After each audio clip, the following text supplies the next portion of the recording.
Assalamualaikum warahmatullahi wabarakatuh. Selamat pagi semuanya, salam sejahtera untuk kita semua. Pertama sekali, marilah kita ucapkan puji syukur kepada Allah Subhanahu wa Ta'ala, yang mana atas berkat rahmat dan hidayahnya kita masih diberikan kesempatan untuk terus belajar dan terus berkembang. Shalawat beriringan salam kita panjatkan pula kepada Nabi besar junjungan kita Muhammad Sallallahu Alaihi Wasallam. Perkenalkan, nama saya Neza Namira, saya dari Fakultas Ekonomi, Prodi Manajemen kelas 1C. Baiklah teman-teman, keberadaan saya di sini untuk presentasi, bukan untuk mengungkapkan isi hati.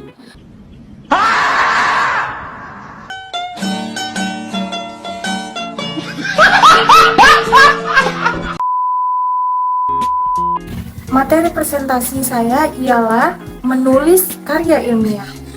Kita akan membahas mengenai tujuan menulis karya ilmiah, jenis-jenis karya ilmiah, sistematika penulisan karya ilmiah, dan cara menulis kutipan, daftar pustaka, daftar tabel, dan gambar.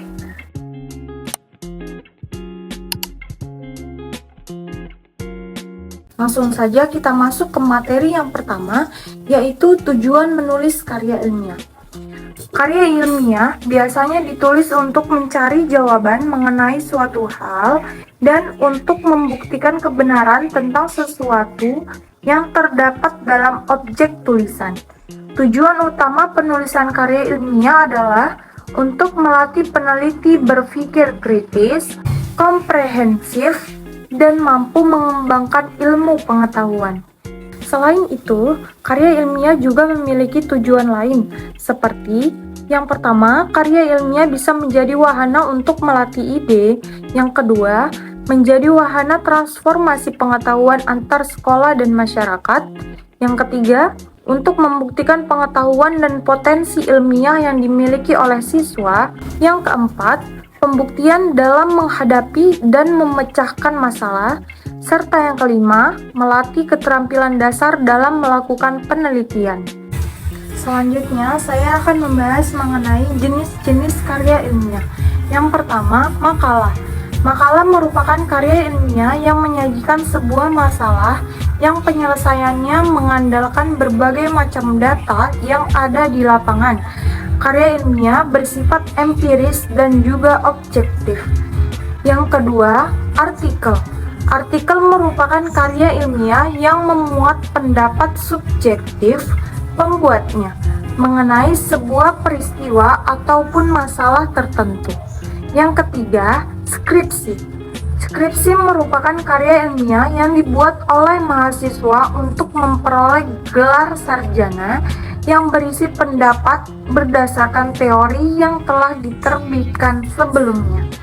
Yang keempat, kertas kerja. Kertas kerja pada dasarnya sama dengan makalah, namun dibuat dengan analisis yang lebih mendalam dan lebih tajam. Yang kelima, paper. Paper adalah sebutan khusus untuk makalah di kalangan mahasiswa dalam kaitannya dengan pembelajaran dan pendidikan sebelum menyelesaikan jenjang studi diploma, S1, S2, atau S3. Sistematika penulisannya juga sama dengan artikel dan makalah. Yang keenam, tesis. Tesis adalah karya ilmiah mahasiswa untuk menyelesaikan program studi S2 atau pasca sarjana yang bersifat lebih mendalam dibandingkan skripsi. Tesis mengungkapkan pengetahuan baru yang didapat dari penelitian secara individu. Yang ketujuh, disertasi.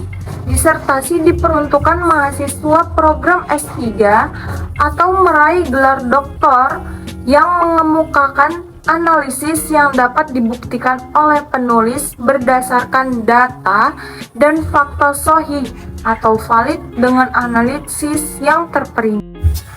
Selanjutnya kita masuk ke sistematika penulisan karya ilmiah.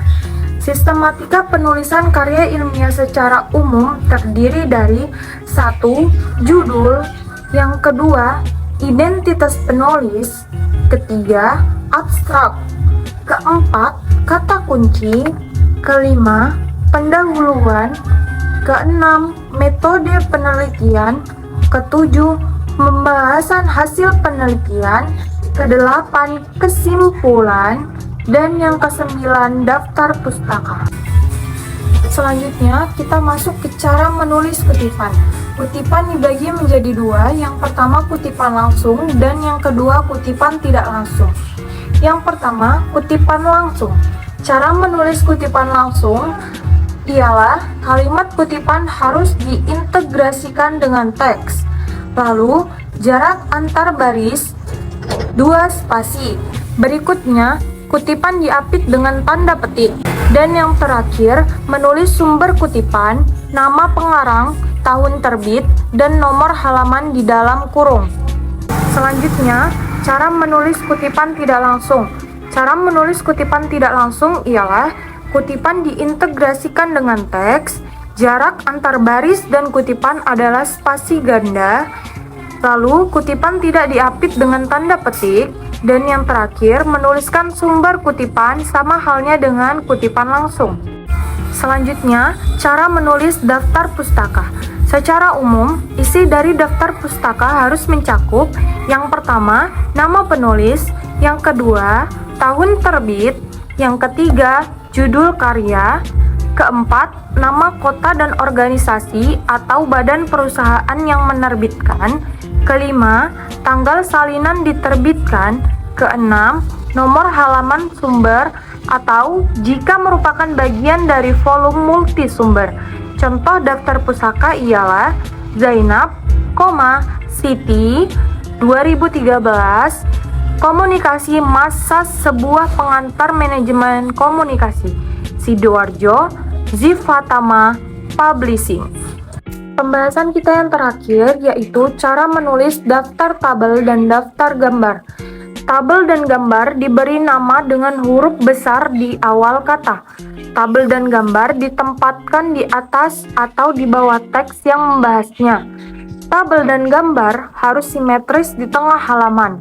Nomor tabel dan gambar harus menyertakan nomor bab tersebut berada. Tabel dan gambar yang diambil dari sumber lain diberi nomor dan disajikan dalam format yang sama dengan tabel dan gambar lainnya. Kutipan dalam teks harus dicantumkan setelah menyebutkan tabel atau gambar. Sumber juga harus dicantumkan dalam daftar referensi. Oke teman-teman, itu saja presentasi yang dapat saya sampaikan mengenai materi menulis karya ilmiah. Sebagai penutup, saya ingin menyampaikan pernyataan dari Walt Disney yang mengatakan bahwa semua impian pasti dapat diwujudkan asalkan kamu memiliki keberanian untuk mengejar mereka. Artinya, apapun impian kalian, genggam, yakini, dan kejar, maka percayalah impian tersebut akan dapat diwujudkan. Itu saja yang dapat saya sampaikan. Apabila ada tutur kata yang kurang berkenan, saya mohon maaf dan akan saya perbaiki. Usikum wa nafsi bitaqallah faqad fajjal muttaqun. Ihdinas siratal mustaqim wabillahi taufiq wal hidayah. Wassalamualaikum warahmatullahi wabarakatuh.